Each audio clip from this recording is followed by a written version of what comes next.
Hey, what's up everyone? Welcome back to another video here at Red Dirt Reptiles. For those of you who don't know, I'm Corey, and for those of y'all returning, let's get right into it. What's up everybody? So, in this video, we're going to cover general attitude. Most of the time, general attitude of a spiny-tailed iguana, as a young iguana, they are relatively spastastic. As an adult, if done right, this is what you can end up with. Now, this particular species is not known to be the nicest. We have put an overextensive amount of effort and time into this guy to make him as nice as he is. You saw in my videos, I could have him right up to my face and be kissing all over him, and he's just fine. Please, oh please, people, do not take this as me telling you to go do that, to go rub your animal's face in your face. Not every animal is 100% receptive to this, and this all comes down to knowing and being able to gauge your animal and what type of bond and trust you have with your animal. I mean, when this guy came in, I didn't immediately stick him in my face. Believe me, he would have taken my nose off. He tried to take a couple fingers off at that time. So this is definitely not something you just shove in your face. The general attitude of most iguanas when they're adults, if they're raised right, are really chill. Spiny tails are no different. In fact, to me, honestly, the spiny tails are the most calm of all the iguanas out there. I'm not a big fan of personally keeping large green, red, or blue iguanas, although my wife is because she thinks they're gorgeous, and that's great. They are absolutely beautiful, and I love them too. I really like these a little more just due to the fact that their attitude is not quite as what's the word I'm looking for? Anal, I should say. They are very finicky, as I should say. They can be a bit mean on the aggressive side as the young ones, and if adults, if they're not raised right as young, they turn very aggressive as adults. This guy, on the other hand, not so much. Most of the time, your normal spiny-tailed iguanas, like your Mexican spiny-tailed iguanas, I very rarely see any of them out there that have any real aggression to them. Most of them, if aggressive at all, are just mostly scared. Now, there is a major difference in taking a bite or a whip from one of these guys. If he was to whip me right now, it would be out of defense because he doesn't want to be messed with. The fact that he's laying there, the fact that I can touch him and he not run off and he just sits there, that lets me know that there's trust and I've got a good bond with my animal. I've done something right because he's not running. If this animal didn't want to be touched or he was being defensive, he would take off in one way down the other, try and get as high away from me as he could, or as far away from me as he could. If he couldn't get far enough away from me, because believe me, they will flee before they do anything else. This animal and almost every other reptile is not going to stand here and engage you if they have the ability to exit the situation. They will just exit the situation.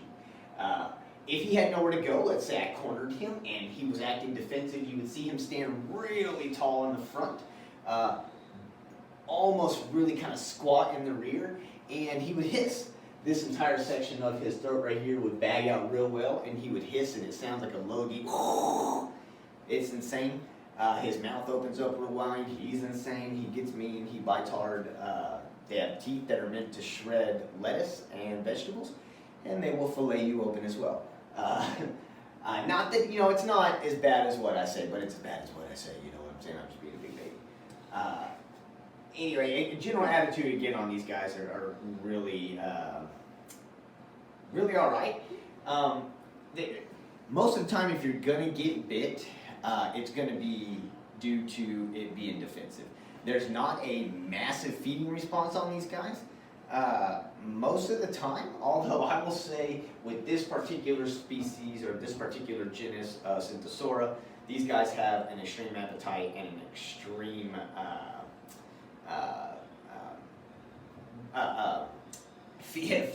feeding drive. I'm sorry. When food is introduced to him, he comes running. He loves food. Doesn't matter what it is, as long as he can eat it or wants to eat it, he's all about it. But he's not food aggressive. If you were to take a bite from him, it's probably going to be because you were hand feeding him and the piece you were feeding him was too small, and he nipped your finger or something like that. That's the only way you would really take a feeding bite from him or a feeding response bite.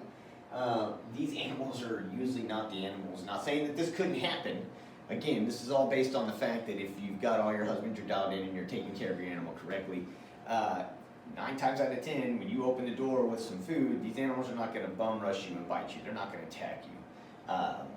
They're just not like that. Again, they're more likely to flee than they are to charge. And so if they do come running, it's because they're hungry. 9 times out of 10, my guy will run up to the deck, look at me half stupid, and stuff his face down into the bowl, so it makes me laugh each time, so I just let him do it. Doesn't scare me anymore. There is a variety of ways to go about what to do if you get bit. However, I will say this, if there's nothing else you listen to this. You don't reward negative behavior. If you get bit, it's because you did something wrong, okay? 100%. Even in a feeding response bite, you did something wrong. Too close to the animal, obviously. If you were close enough to get nailed, you were too close. If you get bit outside of a feeding response, okay?